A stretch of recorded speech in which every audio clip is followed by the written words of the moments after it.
actually draw out the idea of the Western, which I thought was very interesting, where you get into the history of the modern Western, or the Western novel at that time, and the image that it was conveying and the story that it was telling to young men on what it meant to be a man. But that was really this Darwinian idea, these loners that are going it on their own.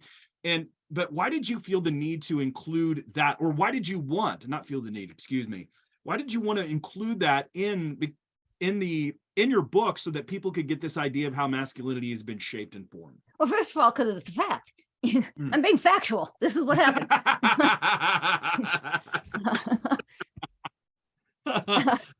But here's, I'll add some more background. So in the 19th century, because of the secularization of the public square, men's behavior was actually growing worse. I mean, they're not feeling as bound by Christian ethics. And so the 19th century saw a huge increase in drinking, gambling, smoking, prostitution. The number of brothels mushroomed. And sometimes it's easy to remember with a specific fact. So here's your fact.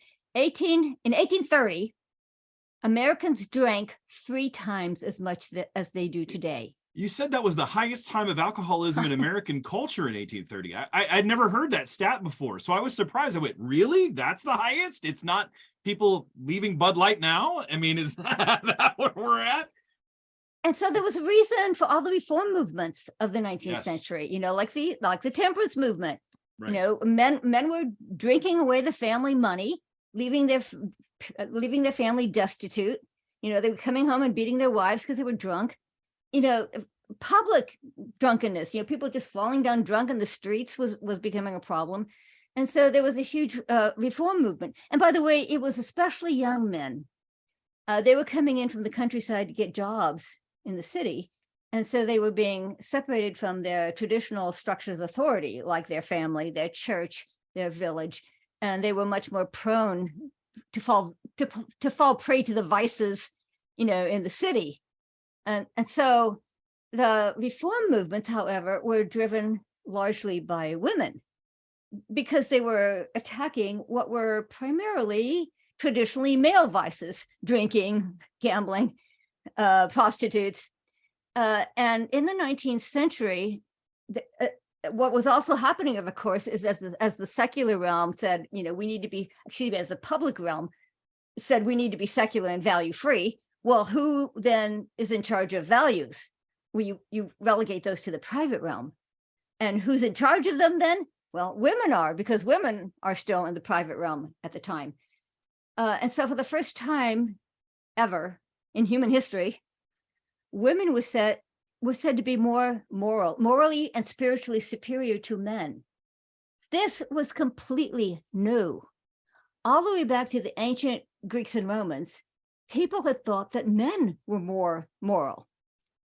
They had argued that the insight into right and wrong is a rational insight, and they thought men were more rational, and therefore men are more moral. They are stronger in keeping their, you know, evil impulses under control. And so this was completely new, that in the 19th century, people began to say that women were morally superior.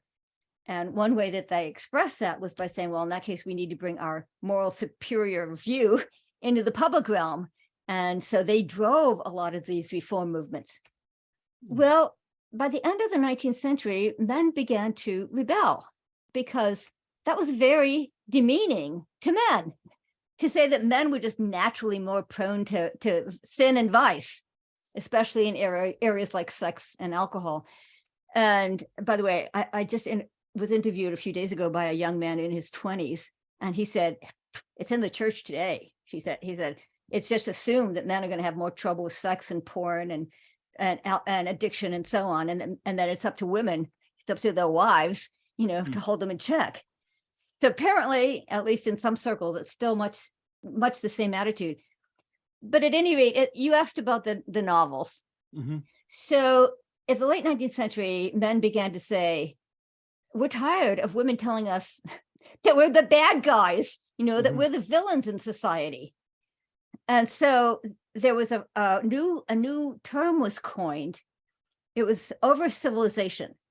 People said, men are now no longer becoming, they're no longer the hardy boys working on the farm. They're city boys, they're soft, they're effeminate. We need to create men again. And so that's where those novels came in. They said, okay, we need to get away from women because they're the moralists, they're the moralists of society, away from women, away from civilization, out into the wild, climbing mountains and hunting elk. And the novels of the time all featured men who were outdoorsmen, mountain men, scouts, and so on. Think of Melville, for example. He set all of his novels at sea. And you know why? He said, because the sea is where men face the utmost license. That's his phrase, the utmost moral license. And the idea that we have to, one literary critic put it this way: the protagonist of American fiction is the man on the run. He's on the run away from civilization, away from women, out into the wilderness, because he's decided that he finds his true nature out in the wild. So this was one more stage in the secularization of the concept of masculinity, because instead of saying, no, men find their true nature being deeply embedded in their family, it said, they got to get away, they need to get out into the wild. And so I come back again and again in the book to the cultural mandate. The cultural mandate is Genesis, when God creates human beings and he says, here's your job description. Here's why I made you. Be fruitful and multiply and subdue the earth. And in the very streamlined language of Genesis 1 that can be unpacked, be fruitful and multiply is not just the family, but also all of the social institutions that historically grow out of the family, the clan, the tribe, the village, the nation, and also social institutions like the school, the government, the marketplace. And so it means develop all of these social institutions. Subdue the earth means harness the natural resources. So it's not just farming, but mining and building, making bridges, building buildings, inventing computers, composing music. One of my students said, oh, come on, composing music? How is that part of the cultural mandate? And I play the violin. So I said, what's a violin made out of? Well, wood. What's the bow made out of? Horsehair. I said, so all the transcendent beauty you associate with music starts with harnessing the raw materials of nature. And so instead of getting away from civilization, I keep coming back to that with, the biblical view of masculinity is that you roll up your sleeves and you invest more deeply in your family and in the social institutions that grow out of it. You invest more deeply in doing productive work that is useful to your society, that is creative and productive. And that's where you find your meaning, because that's pre-fall. That's the commission God gave us pre-fall. And that's where our understanding of masculinity should really be rooted.